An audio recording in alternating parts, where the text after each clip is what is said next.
আমি তোমার ছিলাম তোমার আছি তোমার থাকিব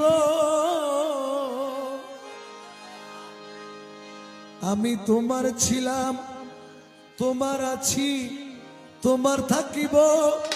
গৌসুল আজম বলে বলে জীবন কাটাবো বাবা গৌসুল আজম বলে বলে জীবন কাটাবো আমি তোমার ছিলাম তোমার আছি তোমার